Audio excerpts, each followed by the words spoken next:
बिस्मिल्लाहिर्रहमानिर्रहीम अस्सलामु अलैकुम। मैं हूं करामत मुगल और मेरे साथ हैं ईसा नकवी। नकवी साहब, अडयाला जेल रावलपिंडी में तोशाखाना केस की समाअत हुई। सहाफ़ी मौजूद थे। इमरान खान साहब ने फिर उनसे गुफ्तगू की है। इलेक्शंस का माहौल बना हुआ है। इस दौरान बार बार उनकी गुफ्तगू कितनी अहमियत की हामिल है? यह बिल्कुल मामूल का ये हिस्सा है। देखिए इकराम मुगल साहब, ना ये मामूल है ना ये मामूली है। जी। मामूल क्या होता है? जब कोई चीज़ खबर बनना छोड़ दे। हम्म। यानी कोई सियासतदान है, वो सहाफ़ियों के साथ इंटरेक्शन करे, बुलाकर मुलाकात करे, प्रेस कॉन्फ्रेंस करे, गला फाड़ फाड़ के जलसा करे, हम्म। कॉर्नर मीटिंग करे, जाकर कहीं किसी टीवी चैनल के ऊपर इंटरव्यू दे, लेकिन वो खबर ना बने, सही। कोई उसको लिफ्ट ना कराए, इस काबिल ना समझे कि उसको रिपोर्ट किया जाए, हम्म। तो उसको हम कहते हैं कि ये एक नॉर्मल हो गया काम ना, बिल्कुल रूटीन का काम रूटीन है। का काम है, इसको क्या रिपोर्ट करना है, ये तो वही बात है। हम्म। और मामूली क्या होता है कि खबर कर दे कोई बंदा, हम्म। लेकिन इम्पैक्ट ना हो। सही। तो अभी तक तो खान साहब 5 अगस्त से जेल में है। आपको पता है कि उनका इंटरेक्शन दिसंबर के महीने में पहली मर्तबा आकर हुआ जी। सहाफ़ियों के साथ। बिल्कुल। और उसके बाद से अब मुतअद्दिद इंटरेक्शंस हो चुके हैं, लेकिन अभी तक ना वो मामूल बना है और ना मामूली। उसकी हम्म। वजह है कि किन हालात में ये इंटरेक्शन हो रहा है।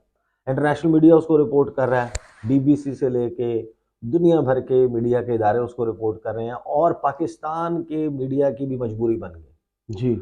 मजबूरी इस तरीके से बन गई है कि अब लोग ट्वीट्स करने लग गए हैं, अब लोग इसके ऊपर डिबेट्स करने लग गए हैं, और बड़े बड़े मीडिया के जो स्टॉलवर्ड्स हैं, वो अब बैठकर उनके प्राइवेट इंटरेक्शन सुने ना, जी। वो कहते हैं TV is dead. Without Imran Khan. नहीं, with the kind of content we are generating, जी। जिसमें आप होल पिक्चर दिखाई नहीं रहे, उसकी हम्म। उसको रिप्लेस कर लिया ना सोशल मीडिया ने। जी। खान साहब का जो इंटरेक्शन हुआ है ना, उसमें बड़ी दिलचस्प कुछ चीज़ें आई हैं सामने। सही। जो गुज़श्ता रोज़ इंटरेक्शन हुआ है, खान के 3, शरीफ के 54, अच्छा। है ना दिलचस्प बात। बिल्कुल। आपने ज़ाहिर है कि अब तो आप माशाल्लाह बड़े बुजुर्ग हो चुके हैं, लेकिन ये कभी पर्सनल अटैक है। चले, आई एम सॉरी, लेकिन ज़ाहिर है कि आप कभी तो छोटे होंगे ना, जी। तो बचपन में जिस तरह मुकाबला होता है ना, हम्म। और वो कहता है कि यार मैं तो तुझे ना उल्टे हाथ से हरा दूंगा। हम्म। कोई कहता है कि मैं तुझे जनाब ये छोटी उंगली, चिचली हाँ। उंगली से हरा दूंगा। सही। या आपने कभी स्नूकर देखी है? जी, लेफ्ट हैंड से जब वो चैलेंज वो कर कहता है देते कि हैं। मैं तुझे उल्टे हाथ से हरा हाँ, दूंगा। उल्टे हाथ से भी हो जो जाते हैं। जो सीधे हाथ से खेलने वाला खिलाड़ी है, वो कहता है मुझे उल्टे हाथ से हरा दूंगा। हम्म। या फिर वो नंबर, कितने नंबर का एडवांटेज दोगे या जी। छूट दोगे। वहां से स्टार्ट करो। हाँ, अगर तुम्हारे नंबर 50 से स्टार्ट होंगे, मैं 0 से स्टार्ट करूंगा। या फिर रेस होती है, कोई बंदा बहुत अपने आप को कॉन्फिडेंट समझता है, वो कहता है तुम वहां से भागोगे, मैं यहाँ से भागूंगा, हम्म। देखते हैं कौन जीतता है। सही। तो कुछ इसी किस्म का काम हुआ है डियाला जेल में, और उसको रिपोर्ट किस तरीके से किया गया, जी। डिफाइंट इमरान हम्म। खान, यानी नडर, हम्म। जो डर नहीं रहा, बेबाक, ये करार दे रहा है आपको मीडिया इमरान खान को, क्योंकि वो जो जिस किस्म की गुफ्तगू कर रहे हैं, जो उन्होंने इंटरेक्शन किया, वो बड़ा दिलचस्प है। लेकिन इंटरेक्शन हो किस माहौल में रहा और उसकी वजह क्या है? एक तो इलेक्शंस का माहौल है, उसकी वजह से ये तो सबको मालूम है कि खान साहब अब जो भी गुफ्तगू करेंगे, वो इलेक्शन की वजह से हाईलाइट ज़्यादा होगी। जी। और इमरान खान को भी पता है कि मैं इस माहौल में जो थोड़ी बहुत गुफ्तगू कर सकता हूँ, जितनी बाहर जाएगी, जितना रिपोर्ट होगी, सोशल मीडिया पर हो, मेन स्ट्रीम मीडिया पर हो, टेलीविज़न के ऊपर पहुँचे ना पहुँचे, उसका इम्पैक्ट जो है वो उनके कैंडिडेट्स के इलेक्शन रिजल्ट्स के ऊपर ज़रूर पहुँचेगा। सही। और जो उनके वो वर्कर्स हैं, वोटर सपोर्टर्स हैं, उनका 8 फरवरी तक इंटैक्ट रहना और जाकर बैलेट बॉक्स पर अपना वोट पोल करना, उसके लिए बड़ा इंपॉर्टेंट है। हम्म। लेकिन उससे 1 दिन पहले इस इंटरेक्शन से जो डेवलपमेंट हुई, जो इद्दत वाला केस है उसमें, जी। आप उसको भी ज़हन में रखें। हम्म। देखें, खान साहब के ऊपर जो केसेज़ हैं वो कम नहीं है। हम्म। कुछ पे जो केस बनाया गया है वो थोड़ा स्ट्रॉन्ग केस है, हम्म। और कुछ पे बिल्कुल ही फेंक देने वाला केस है। सही। फॉर एग्ज़ाम्पल वो जो दहशतगर्दी का पर्चा है, वो जो तौहीन इलेक्शन तौहीन कमीशन है। इलेक्शन कमीशन है, वो यानी कि वो इस किस्म के चार्जेस हैं जिनके ऊपर कोई भी बंदा ना, हम्म। बिल्कुल, यानी कि नून लीग का जो हार्डकोर वर्कर भी होगा ना, उसे पता है कि इलेक्शन कमीशन के बाहर जो एहतजाज जहाँ पर इमरान खान मौजूद नहीं था, उसके ऊपर दहशतगर्दी का पर्चा नहीं बनता। सही। ये जमान पार्क के बाहर जो प्रेस कॉन्फ्रेंस हुई थी, उस प्रेस कॉन्फ्रेंस पे जो ट्रैफिक में खलल आया था, उसके ऊपर जो पर्चा किया गया, वो पर्चा नहीं बनता। सही। उनका भी अगर आकर कहीं तान टूटती है, वो अलकादर ट्रस्ट पे टूटती है, साइफर वाले पे कि यार ये केस बड़ा स्ट्रांग है, तोशाखाना केस बड़ा स्ट्रांग है, देखिए अखलाकी तौर के ऊपर तो कोई जवाज नहीं बनता था। अब आप देखें कि वो जो केस बनाया गया था इद्दत वाला, उस पे लाहौर, उस पे जो इस्लामाबाद हाई कोर्ट ने उसकी प्रोसीडिंग्स को रोका है जी और उसमें से जो चार्जेस हटाए गए हैं उसको समझे, बड़ा बड़ा इंपॉर्टेंट है। ये डॉन की खबर है मेरे सामने, मैं आता हूँ, खान साहब का जो इंटरेक्शन हुआ ना वो जी बड़ा इंटरेस्टिंग, और इन इलेक्शंस के हवाले से जो बोला है जी वो बहुत ही दिलचस्प है। High court stops proceedings against Imran Khan Bushra Bibi in Iddat case, लेकिन आप देखेंगे इन्होंने रोका क्यों है। इस्लामाबाद हाई कोर्ट ने जुमे के दिन जो कार्रवाई चल रही थी इमरान खान और बुशरा बीबी के खिलाफ इद्दत वाले केस में, उसको रोकने का हुक्म दे दिया। जी चीफ जस्टिस आमिर फारूक ने पिटीशन सुनी और जो सलमान अकरम राजा साहब हैं उन्होंने आर्गूमेंट्स पेश किए कि जो खावर फरीद मानेका है, बुशरा बीबी का साबिक शौहर, उसने बुशरा बीबी के और इमरान खान साहब के खिलाफ कंप्लेन जो दर्ज करवाई है वो उस दूसरी शादी के 6 साल के बाद करवाई। 6 साल का वक्फा गुजरा, तो वो वही आर्गूमेंट्स हैं जो देते रहे हैं, लेकिन इसमें इंपॉर्टेंट पैराग्राफ क्या है। He further said that the complainant was also seeking legal action against the couple under section 496B of the Pakistan Penal Code over the illegitimate relations, कि जो गैर अज़दवाजी ताल्लुकात जो ताल्लुकात हैं उनके, यानी कि एक्स्ट्रा मैरिटल अफेयर है, उसके हवाले से 496B पाकिस्तान पे ताज़ीरात पाकिस्तान का, उसके तहत भी कार्रवाई की इस्तदा की गई है, जबकि इस हवाले से एविडेंस मौजूद नहीं है इस क्राइम का। तो ट्रायल कोर्ट ने उसको डिलीट कर दिया जब चार्ज फ्रेम हो रहे थे, जी तो ये वाली सेक्शन उन्होंने निकाल दी। उसकी वजह यह है कि जो एक शख्स गवाह के तौर पर लाया गया था, अब्दुल लतीफ़ गालिबन नाम था उसका, जी जी जी हमने उस वक्त वीडियो भी की थी कि ये जो एलिगेशन लगा रहा है, पाकिस्तान के जो कवानीन है उसके मुताबिक 4 गवाहों का होना, और फिर वो किस किस्म का बयान था कि दरवाज़ा खुला होता था और वो उसका एक्सेस, जिस तरीके से जो बात हो रही थी, तो उसमें आपको पता है कि पूरे मीडिया ने और मीडिया पे बैठे हुए बहुत सारे लोगों ने उसको मिनोन रिपोर्ट किया था, सोशल मीडिया पर रिप्रोड्यूस किया था, और आज अब आपको पता आके चलता है कि जनाब वो तो केस बनता ही नहीं था, और वो वन साइडेड एक शख्स का बयान था, उल्टा उसके खिलाफ कार्रवाई बनती है जिसने वो अगर बयान दिया। पीटीए चाहे तो उस पर सेम चार्जेस हाँ, लगेंगे कि आप उसके प्रूव ऊपर नहीं कर सके।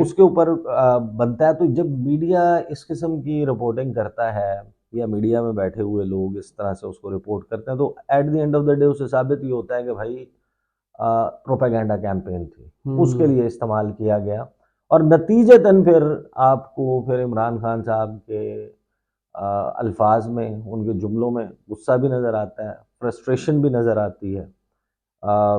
उसके अलावा ज़ाहिर है कि एक यूँ समझेंगे जिस तरह एक बंदा रिएक्टिव हो जाता है, वो नज़र आता है। जो इंटरेक्शन हुआ है ना, मैं ट्रिब्यून की स्टोरी से उसको कोट करूँगा जी इसकी हेडलाइन है, allow me one rally and I will show them says defined Imran, कि मुझे एक रैली की इजाज़त दें, सिर्फ एक रैली की, तो मैं फिर इनको बताऊंगा कि रैली क्या होती है, जलसा क्या होता है, और पॉपुलैरिटी क्या होती है। खान साहब ने जो गुफ्तगू की ना वो बड़ी दिलचस्प है, क्योंकि ये हो रही है इलेक्शन प्रोसेस के दौरान। साबिक वज़ीर आज़म और तहरीक इंसाफ के बानी चेयरमैन इमरान खान ने फ्रस्ट्रेशन का, यानी कि गुस्से का, मायूसी का और डिफाइंस का इजहार किया, जो इनफॉर्मल मीडिया इंटरेक्शन हुआ हफ्ते के रोज़ जेल में, अडयाला जेल में। जो खान साहब हैं उनके हवाले से उन्होंने कहा कि पीटीआई जो है वो इस वक्त बड़ी सख्त किस्म की मुश्किलात का शिकार है, क्योंकि उनकी इलेक्शन कैंपेन नहीं चलने दी जा रही, रिस्ट्रिक्शंस हैं पार्टी के ऊपर कि वो पब्लिक गैदरिंग्स नहीं कर सकती, जलसे जुलूस रैली नहीं कर सकती। फिर अब आपको पता है कि एक और मसला कि तहरीक इंसाफ का एक एक हल्के में 3-3 4-4 कैंडिडेट जो हैं क्लेमर्स क्लेम करने वाले खड़े हो गए हैं। दिलचस्प बात यह है कि इमरान खान साहब के पोस्टर्स जो है ना, या उनकी जो तस्वीर है, वो सिर्फ इंतज़ामिया नहीं उतार रही, पीटीआई वाले भी उतार रहे हैं। अच्छा हाँ, पीटीआई के जो जेन्युइन इमरान खान के सपोर्टर्स हैं वो भी जगह जगह से इमरान खान की तस्वीरें उतार रहे हैं। इंतजामिया उतार रही है पीटीआई के असल कैंडिडेट के पोस्टर्स, जी। और उस पर मौजूद इमरान खान की तस्वीरों वाले पोस्टर्स, हम्म। और पीटीआई वाले उतार रहे हैं जो जाली लोग खड़े हो गए हैं और उन्होंने इमरान खान की तस्वीर लगाई हुई है, वो इंतजामिया नहीं उतार रही, वो लगे हुए हैं। वो असल वाले उतार रहे हैं। वो असल वाले जेन्युइन वर्कर वाले, जेन्युइन जो उनका उम्मीदवार है उसके पोस्टर्स और बैनर्स उतार रहे और हैं, असल की और इंतजामिया उतार रही है। और पीटीआई वाले जाते हैं, वो जाके जिन्होंने नकली कैंडिडेट्स बने हुए हैं जो इमरान खान के नाम पर या तहरीक इंसाफ के नाम पर वोट मांग रहे हैं, वो उनके बैनर्स उठा के अब उसके ऊपर कैंपेन भी कर रहे हैं, सोशल मीडिया के ऊपर भी लगे हुए हैं। तो ये सूरत हाल है इस वक्त तहरीक इंसाफ की, और इस सूरत हाल में खान साहब ये गुफ्तगू कर रहे हैं। खान साहब ने ये इन्होंने लिखा, boldly declared, leave me just 3 days before the elections and allow me to hold one public gathering and everyone will see what we can achieve. यानी 15 और 16 दिसंबर की दरमियानी रात इलेक्शन शेड्यूल जारी हुआ है। बिल्कुल 54 दिन का इलेक्शन शेड्यूल है, 54 डेज। इमरान खान ने कहा है कि ठीक है, उसके 54 दिन, जो उनके हरीफ है जी। नवाज शरीफ साहब, वो 54 दिन की कर ली ना उन्होंने, खुले हम्म। हुए कैंपेन कर ली, सब कुछ कर ली। 3 दिन पहले मुझे इलेक्शन से आप छोड़े और मुझे एक सिर्फ उसमें रैली करने की या एक जलसा करने की इजाज़त दें, फिर मैं आपको बताऊंगा कि मैं क्या हासिल कर सकता हूँ, मैं क्या अचीव कर सकता हूँ। अच्छा, खान साहब ने आगे जो गुफ्तगू की ना, क्योंकि ये सारा माहौल उस वक्त ये गुफ्तगू हो रही है जिस वक्त इलेक्शन की शफाफियत के ऊपर भी सवाल उठा हुआ है कि फ्री फेयर इलेक्शन जो है वो नहीं हो रहा। खान साहब ने जो मुख्तलिफ चीज़ें इसमें मज़ीद उन्होंने इंटरेक्शन में कही। एक तो तोशा खाना केस के हवाले से उन्होंने कहा कि जितने भी गिफ्ट्स थे स्टेट डिपॉजिटरी में, उनकी जो एस्टिमेशन की गई है ठीक। कि वो कितने हैं, उनकी एवेल्युएशन की गई है। वो एक छोटी सी शॉप है जिसको एक भारतीय शहरी चलाता है दुबई में, उसने जनाब उसकी असेसमेंट की। असेसमेंट की है, उसकी कीमत का तयन किया। हम्म। फिर खान साहब ने केस के हवाले से जो है वो क्रिटिसिज्म किया।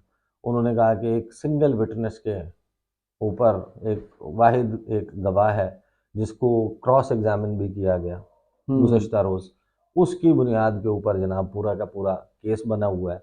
फिर उन्होंने जो वैल्यूएशन है तोशा खाना के आइटम्स की, उसके हवाले से खान साहब ने कहा कि जो ज्वेलरी है वो 18 मिलियन की है, यानी 1,80,00,000 की, और उसको 3 अरब का बताया जा रहा है।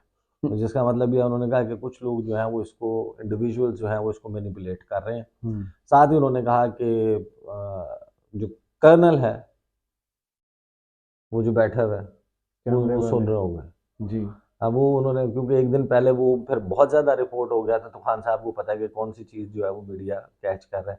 दिलचस्प बात यह है कि गुज़श्ता रोज़ बीबीसी ने इसको रिपोर्ट किया था, पाकिस्तानी मीडिया से ये वाला इंसिडेंट गायब था उस प्रोसीडिंग का, कि जिसमें खान साहब ने वो कैमरे की तरफ इशारा करके कहा, इमरान खान बोल रहा हूँ, इमरान बोल रहा हूँ करके वो जो गुफ्तगू की थी। तो आज फिर उन्होंने दोबारा उसको जो है वो री एम्फसाइज किया, और फिर उनका मकसद यही था कि जो लीगल प्रोसीडिंग्स है ना जो इसकी सारी, उसके ऊपर असरअंदाज होने की कोशिश की जा रही है। साथ ही खान साहब ने जो सिलेक्टिव एप्लीकेशन ऑफ जस्टिस है कि नवाज शरीफ की जो डिस्क्वालिफिकेशन है उसके ऊपर उसको सस्पेंड कर दिया कोर्ट ने, उनको तमाम तर मुकदमात से बरी कर दिया, और मेरे ऊपर ये सारा कुछ जो है अप्लाई किया जा रहा है। ह्यूमन राइट्स की सिचुएशन जो है पाकिस्तान में उसके ऊपर गुफ्तगू की है। ओवरऑल उन्होंने ना इस तमाम प्रोसेस के ऊपर बात की। अब ये देखें, सवाल जहाँ से शुरू हुआ था, गुफ्तगू जहाँ से शुरू हुई थी जी कि क्या ये रूटीन मैटर बन गया? रूटीन मैटर तो नहीं बना, सही, क्योंकि खबर बन रही है। अगर खबर और फिर मामूली नहीं है क्योंकि उसका इम्पैक्ट आ रहा है, सिर्फ लोकल लेवल पे नहीं, इंटरनेशनल लेवल के ऊपर भी उसका इम्पैक्ट आ रहा है। पूरी दुनिया का मीडिया इस वक्त जिस तरह माइक्रोस्कोपिक लेंस लगा के देख रहा है। आपका क्या ख्याल है कि इस इलेक्शन प्रोसेस के नतीजे में जो हुकूमत बनेगी और उसमें जाहिर है कि तहरीक इंसाफ जो सिचुएशन बनी हुई है, उन्होंने तो इन इलेक्शंस को कबूल नहीं करना जी। एक तलवार आपकी मुसलसल लटक गई। जी। नवाज शरीफ साहब को फॉर एग्जांपल जिस तरह पिच किया जा रहा है कि नवाज शरीफ ने जनाब वज़ीर आज़म बनना है, नवाज शरीफ साहब वज़ीर आज़म बन जाएंगे, फिर कैसे बन जाएंगे ना, फिर लेट्स जस्ट से कि वो बन जाएंगे, अस्यूम कर लेना अब इस बात को, हम्म, फर्ज कर लेंगे वो बन जाते हैं, तो फिर क्या करेंगे? पाकिस्तान ने 24 नवंबर या 27 नवंबर जी तक जो है नहीं सॉरी 24 नवंबर 2024 तक 27 अरब डॉलर देना है। ये 27 अरब डॉलर कहाँ से आएगा? नवाज शरीफ के साहब के पास तो ले दे के समधी जी है ना, कशकोल ही होता है उनके पास। नहीं समधी जी है ना उनके पास। हाँ, तो समधी जी ने जो तबाही मचा ली, वो उससे वो तसल्ली नहीं हुई, तशफ़ी नहीं हुई, मज़ा नहीं आया। उसकी गवाही तो अंदर से आ गई ना, हाँ बिलावल ने कह दिया वजीर हाँ, खाना इसहाक डार नहीं होगा। इसहाक डार नहीं होगा, हम्म, एंजॉय कर लिया उन्होंने। हम्म, तो मियाँ साहब के पास प्लान क्या है? कोई प्लान नहीं है उनके पास, यही प्लान है। आपको पता है कि इससे बड़ा जोक क्या होगा शहबाज यार। शरीफ साहब का प्लान क्या था? जी। वो कहते थे दुआ करें, फिर वो कहते थे बेगर्स कांट बी चूजर्स। हम्म, तो सूरत हाल ये है कि इस सारे माहौल में मियाँ साहब जो है वो अगर बन भी जाते हैं, उन्होंने कटोरा उठाना है, हाँ, बैगिंग बाउल, उनके पास होती और उन्होंने कशकोल। फिरना है। सऊदी अरब जाना है उन्होंने, यूएई जाना है, कतर जाना है, चाइना जाना है, उनसे मांगने हैं पैसे, आईएमएफ से पैसे मांगने हैं। अब वो जो दुनिया भर का इन्वेस्टर है, आपको पिछले 2 साल में एक बात तो समझ आ गई, जोर तो इन सब ने लगाया था। हम्म, किसको नहीं पता कि पैसे इकट्ठे करने के लिए इन्होंने सर धड़ की बाजी लगा दी थी। पैसा क्यों नहीं आ रहा था? कोई ट्रस्ट ही नहीं करता।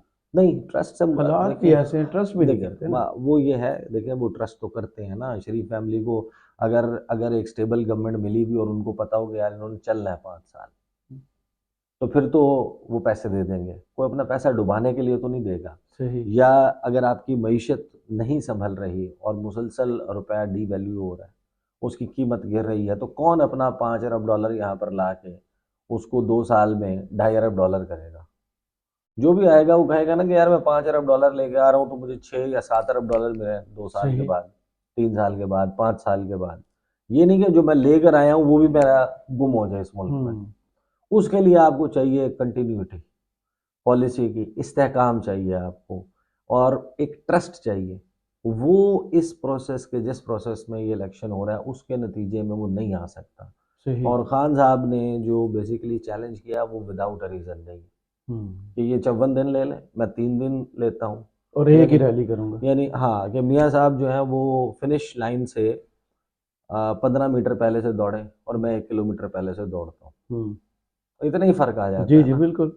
तो मैं देख लेता हूँ कैसे रहता है। उसकी वजह ये है कि जब आप उनको दबाएंगे, इतना वो करेंगे, पॉपुलैरिटी कम नहीं हो रही, और हम्म, वो घूम के बात वहीं पर आ जाती है जो टाइम ने टाइम मैग लिखी। टाइम मैगजीन ने उसके लिखी। बाद ब्लूमबर्ग ने भी लिख दी। आगे इमरान खान को आप पावर से बाहर रख सकते हैं, हाँ, उसकी मकबूल। पॉपुलैरिटी जो है वो कंट्रोल करने के लिए, मैं, आपको याद है कि हमने 2022 में, 2023 में बहुत मरतबा वीडियोस की कि इमरान खान का जो रिवाइवल है वो सिर्फ इमरान खान की तकरीरों से नहीं हुआ। जी। वो इमरान खान के साथ जिस तरीके से धोखा हुआ उसकी वजह से नहीं हुआ।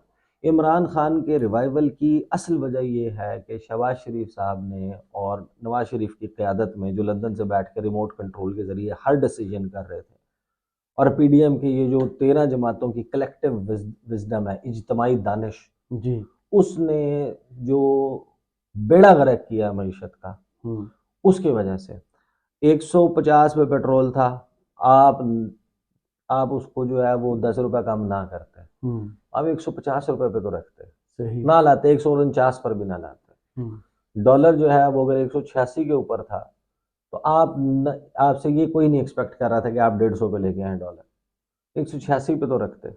सही। पेट्रोल की कीमत, हर चीज़ की कीमत वो जिस तरीके से बढ़ी है, तो इन लोगों की जो बैड परफॉर्मेंस है उसने इमरान खान का राइज जो है वो दिया। और आज भी अगर ये मुआशी फ्रंट के ऊपर परफॉर्म नहीं कर सकते, हुकूमत में आगे बैठ जाए 2 महीने 3 महीने, इस यानी 2 महीने 3 महीने तो बहुत ज़्यादा कह रहा हूँ, हनीमून पीरियड होगा ही नहीं। सही। शादी होने के फौरन बाद अगली किचन में ही आप। अगली सुबह से जनाब वो काम शुरू। गालिम गलौज शुरू हो जाएगा, लोगों का पेशेंस थ्रेशोल्ड खत्म हो गया। बिल्कुल ऐसे ही है। बहुत शुक्रिया ईसा नकवी आपके तजिए का। कमेंट्स बॉक्स में ज़रूर बताइए वीडियो आपको कैसी लगी। इजाज़त दीजिए। अल्लाह अल्लाह हाफिज़। हाफिज़।